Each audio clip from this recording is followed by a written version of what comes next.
Hello friends. सो आज का हमारा टॉपिक है ऑफेंसेस अगेंस्ट प्रॉपर्टी में section 405 criminal breach of trust.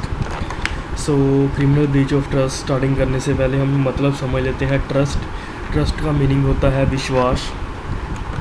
Simple हम अगर लेमैन की लैंग्वेज में समझें तो इसका मतलब होता है विश्वास। ओके और ब्रीच ऑफ ट्रस्ट का मतलब होता है विश्वास को तोड़ना।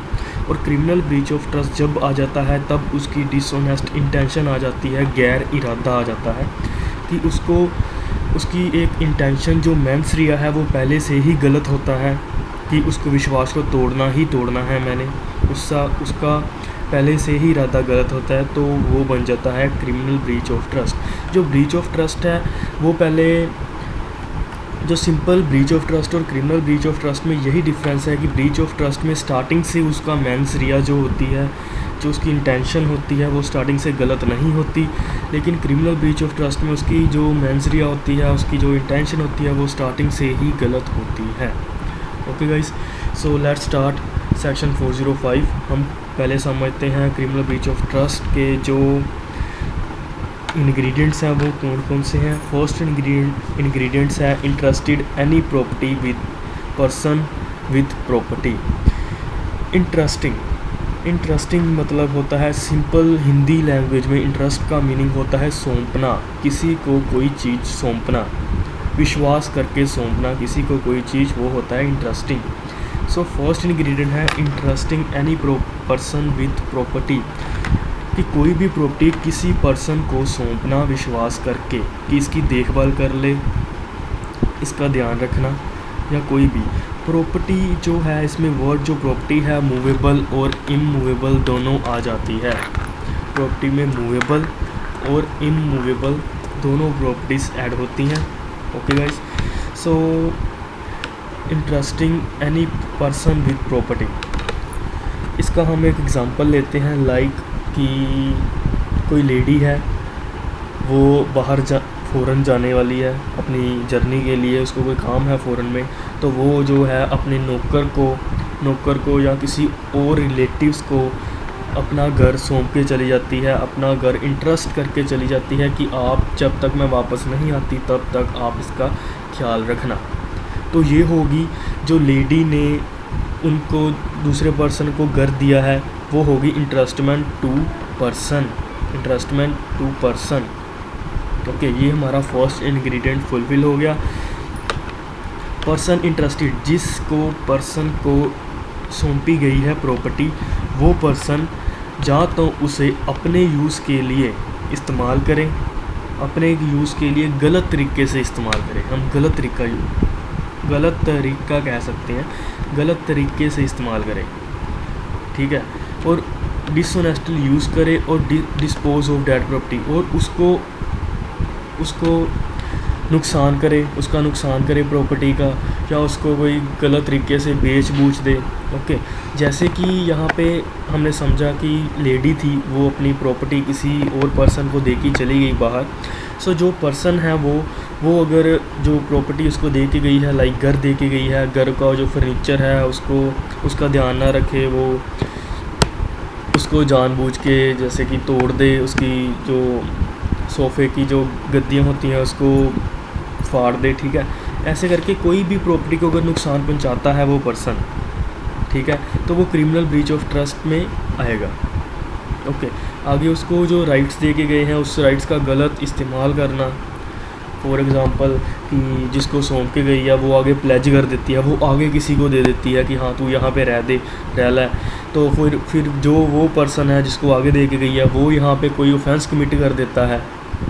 ओके, सो इसमें भी एक एग्जांपल ले लेते हैं कि लेडी जैसे कि उसको दे के चली गई है, अगर वो पर्सन है जो किसी पर्सन को किडनैप करके वहाँ पे रख लेता है, ठीक है, तो वो भी क्रिमिनल ब्रीच ऑफ ट्रस्ट हो जाएगा। उस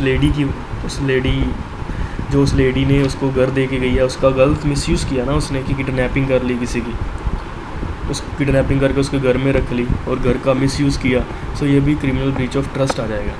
सो जो जिसको दे के गई है उस पर क्रिमिनल ब्रीच ऑफ ट्रस्ट का चार्ज लगेगा और वो पनिश होगा अंडर सेक्शन 406 में, punishment of criminal breach of trust, जो कि है 3 साल तक की हो सकती है और फाइन भी हो सकता है और विद बोथ भी हो सकता है। और हम अगर इसमें जो मेन इंग्रेडिएंट्स है इसमें ये है कि जो इंटरेस्टमेंट है वो होनी ही होनी चाहिए। किसी ना किसी को सौंप कर जाना, किसी को कोई चीज़ सौंपी हो तभी ये क्रिमिनल ब्रीच ऑफ ट्रस्ट का जो है ये फुलफ़िल होगा। अगर इसमें फर्स्ट इंग्रेडिएंट नहीं होगा तो ये क्रिमिनल ब्रीच ऑफ ट्रस्ट बनेगा ही नहीं, ये बन जाएगा क्रिमिनल मिस एप्रोप्रिएशन। ओके, अगर किसी ने किसी को चीज़ कोई सौंप कर नहीं गया कि आप इसका ध्यान रखना या मेरे बिहाफ पे आपको ये चीज़ मैं दे रही हूँ, इसकी टेक केयर करना, अगर ये कोई चीज़ किसी को सौंप कर नहीं जाता, किसी के ऊपर ट्रस्ट करके किसी को प्रॉपर्टी नहीं देता, तो वो ये क्रिमिनल ब्रीच ऑफ ट्रस्ट नहीं बनेगा, वो सिंपल बन जाएगा क्रिमिनल मिस एप्रोप्रिएशन। क्योंकि हमने पिछली वीडियो में किया था क्रिमिनल मिस एप्रोप्रिएशन मीनिंग होता है कि अपने लिए अपने इस्तेमाल में कोई दूसरों की प्रॉपर्टी अपने लिए यूज़ करना, वो क्रिमिनल मिस एप्रोप्रिएशन होता है। अगर ये इंटरेस्टमेंट नहीं हुई तो वो तो सिंपल क्रिमिनल मिस एप्रोप्रिएशन बन जाएगा। ओके गाइस, सो जो फर्स्ट इंग्रेडिएंट है वो होना ही होना चाहिए इसमें, तभी ये ऑफेंस फुलफ़िल होगा, तभी इसके अंडर पनिशमेंट होगी। इंटरेस्टमेंट होनी ज़रूरी है। ओके, सो मैंने आपको प्रॉपर्टी बता दिया, मूवेबल भी हो सकती है, इमूवेबल भी हो सकती है। देन हम इसमें एक एग्ज़ाम्पल करते हैं in the case of Jaggi Ram. Okay, इसमें क्या था, इसमें जो अक्यूज़ पर्सन था उसने एक साइकिल बोरो की थी, उसने एक साइकिल ली थी कुछ काम करने के लिए, अपना कोई काम करने के लिए। वो कह रहा था कि मैं आपको 2-3 दिन में वापस कर दूंगा जो साइकिल मैंने ली है। ओके, और उसने क्या किया, उसने अपना प्रॉमिस फुलफ़िल नहीं किया, उसको साइकिल रिटर्न नहीं की। ओके, उसको साइकिल रिटर्न नहीं की, उसको रिटर्न करने की बजाय उसने वो साइकिल बेच दी और सेल में जो पैसा आया वो अपने यूज़ में इस्तेमाल कर लिया। ठीक है, इसमें फिर उसने क्या किया, उसने क्रिमिनल ब्रीच ऑफ ट्रस्ट का केस किया उस पर। ठीक है, इसमें उनका जो रिलेशन था बेलर और बेली वाला था कि बेलर और बेली में यही होता है कि किसी फॉर द स्पेसिफिक पर्पस के लिए वो अपनी प्रॉपर्टी उसको दे रही है और आफ्टर द पर्पस फुलफिल दे उसको वापस करनी होती है। ओके गाइस, सो इसमें क्रिमिनल ब्रीच ऑफ ट्रस्ट की जो है वो गिल्टी होगा क्योंकि उसने वो वापस नहीं की, वो साइकिल वापस नहीं की, इसलिए उसके चार्ज होगा क्रिमिनल ब्रीच ऑफ ट्रस्ट का। और इसमें एक और एग्जांपल है, हम समझते हैं कि MG मोहत वर्सेस शिवा पुत्रप्पा, ये भी केस है। इसमें क्या था, respondent had place some gold article with State Bank of, कि जो रिस्पोंडेंट था जिसने कि केस किया था उसने कुछ गोल्ड आर्टिकल्स थे वो स्टेट बैंक के ब्रांच में जो थे वो as a security of loan रखे हुए थे। वो 1500 रुपये के सिक्योरिटी ऑफ लोन रखे हुए थे। When he return the amount of loan he found that the article, जब उसने जो लोन था वापस किया, जब उसको उसकी जो चीज़ वापस मिली तो उसने देखा कि ये वो चीज़ नहीं है जिसको मैंने लोन के लिए सिक्योरिटी में रखा था, ये वो चीज़ नहीं है, सेम एज ए चीज़ नहीं है।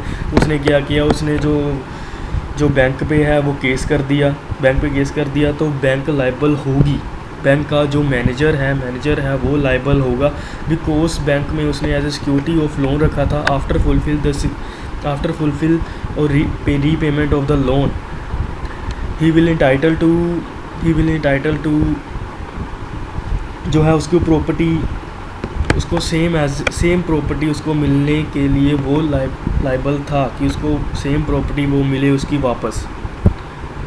ओके गाइस, सो इसमें उसको सेम प्रॉपर्टी नहीं मिली, बैंक ने उसके साथ धोखा किया। ठीक है, कोई और आर्टिकल उसको दे दिया, वो कहता नहीं मुझे सेम आर्टिकल चाहिए जो मैंने as a security of loan रखा था, इसलिए उसने बैंक पे केस कर दिया और बैंक क्या होगी, लायबल होगी under criminal breach of trust, क्योंकि उसमें इंटरेस्टमेंट की थी कि उसको कोई चीज़ दी थी।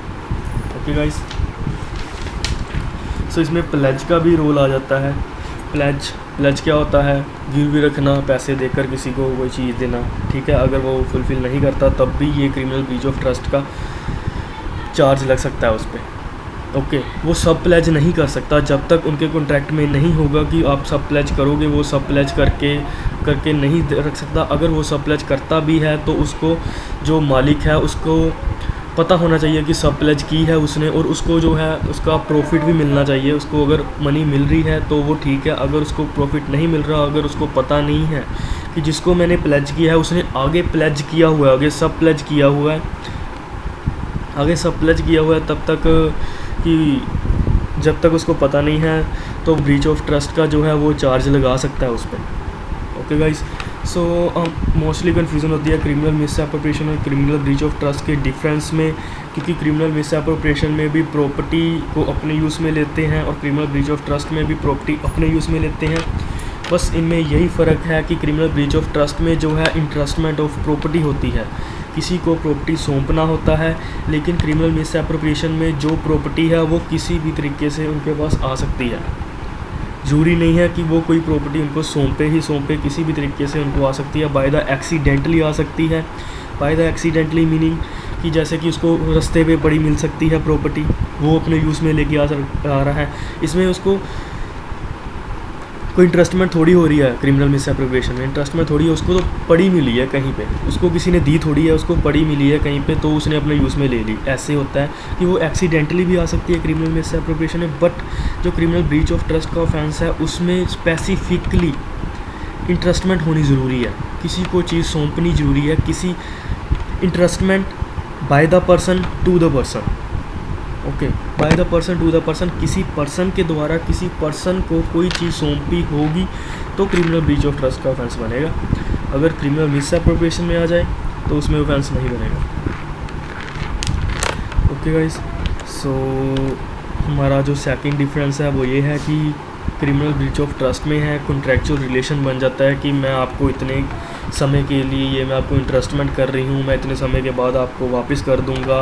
प्लेज और बेल है, बेलमेंट है, जो वो सभी इसमें आ जाता है क्रिमिनल ब्रीच ऑफ ट्रस्ट में। अगर प्लेज में कोई गड़बड़ करता है, अगर बेलमेंट में कोई गड़बड़ करता है तो सीधा क्रिमिनल ब्रीच ऑफ ट्रस्ट का ऑफेंस ही लगेगा। ओके गाइस, सो कॉन्ट्रैक्चुअल रिलेशन होता है इसमें, लेकिन क्रिमिनल मिसअप्रोप्रिएशन में ऐसा कोई कॉन्ट्रैक्चुअल रिलेशन नहीं होता, बिकॉज जो है वो एक्सीडेंटली आई होती है, वो किसी पर्सन के द्वारा नहीं दी गई होती। अगर कोई पर्सन किसी को कोई चीज़ देता है, ठीक है, कि काम करने के लिए, वो criminal misappropriation criminal breach of trust में चला जाएगा। अगर किसी पर्सन को एक्सीडेंटली कहीं पे पड़ी मिली है कोई चीज़, किसी और वे से आई है, कि अगर उसको इंटरेस्टमेंट नहीं हुई, किसी और वे से उसके पास जो पोजेसन है वो आई है, अगर वो अपने यूज़ में लेता है तो क्रिमिनल मिसअप्रोप्रिएशन बन जाएगा। अगर उसको इंटरेस्टमेंट हुई है, किसी पर्सन को चीज़ सौंपी है, वो क्रिमिनल ब्रीच ऑफ ट्रस्ट में आ जाएगा। ओके गाइस, आई होप आपको डिफरेंस समझ लग गया होगा क्रिमिनल मिसअप्रोप्रिएशन और क्रिमिनल ब्रीच ऑफ ट्रस्ट का। So thanks for watching the video. If you have any doubt, go to the comment section. I will definitely answer your question. Okay guys, so thank you so much. Please like and subscribe our channel for more videos. अगर आपको कोई लगता है कि इस topic पे video बननी चाहिए, सो आप प्लीज़ मुझे रिकमेंड भी कर सकते हो इन द कमेंट सेक्शन में। Okay, so thanks for watching the video. Thank you so much.